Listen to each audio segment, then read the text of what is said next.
Assalamualaikum warahmatullahi wabarakatuh. Apa kabar anak-anak? Semoga kalian semua dalam lindungan Allah Subhanahu wa taala.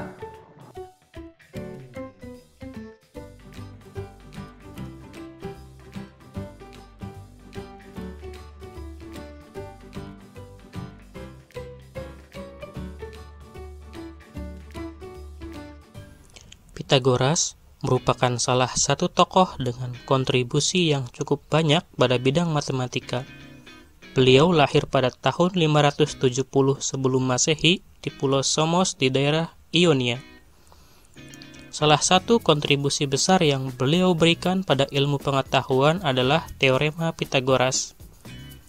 Teorema Pythagoras ini sangat sering kita jumpai ketika kita belajar fisika dan matematika. Maka dari itu, memahami teorema Pythagoras bukan lagi sekedar hal yang harus, tetapi merupakan suatu kewajiban. Kita akan kesulitan memahami berbagai konsep pada pelajaran fisika jika kita tidak memahami apa itu teorema Pythagoras.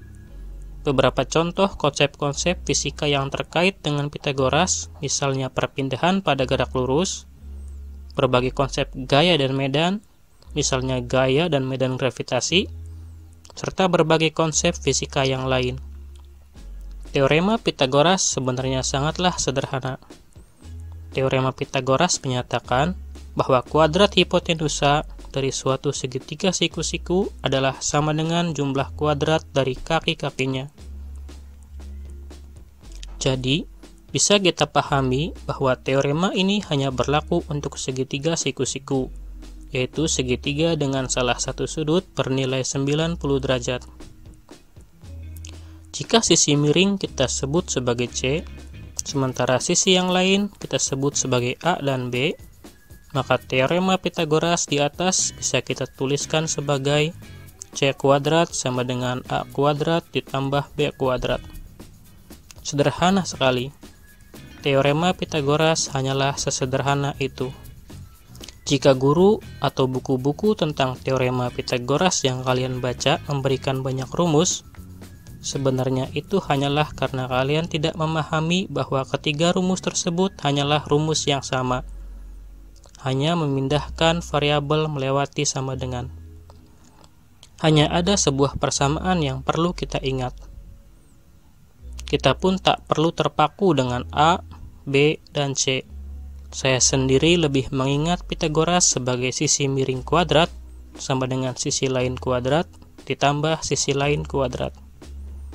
Untuk lebih mengingat persamaan Pythagoras, mungkin Anda perlu menggambar sebuah segitiga siku-siku. Siapkan selembar kertas kosong dan penggaris, lalu buat sebuah garis sepanjang 6 cm dan 8 cm seperti pada gambar. Usahakan kedua garis tersebut membentuk sudut siku-siku, yaitu 90 derajat. Kemudian tarik garis antara titik awal dan akhir. Tujuan dari apa yang akan kita lakukan adalah membandingkan hasil panjang garis tersebut ketika dihitung menggunakan rumus Pythagoras dan ketika diukur langsung menggunakan penggaris.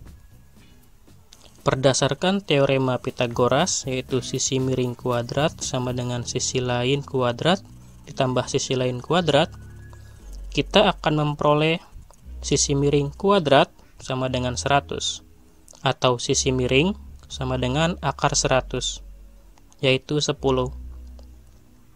Jika kalian menggambar dengan benar, maka ketika kalian mengukur garis miring tersebut di kertas yang kalian miliki, maka kalian akan memperoleh panjang garis tersebut adalah 10 cm. Bukankah sangat mengagumkan mengingat teorema ini hadir sangat jauh sebelum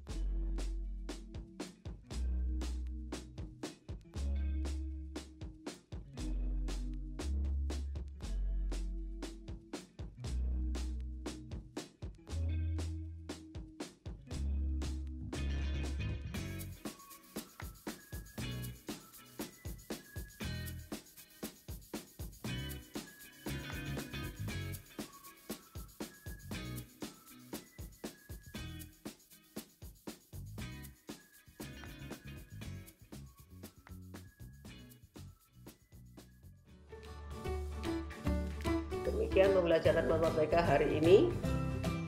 Sampai jumpa pembelajaran berikutnya. Terima kasih. Assalamualaikum warahmatullahi wabarakatuh.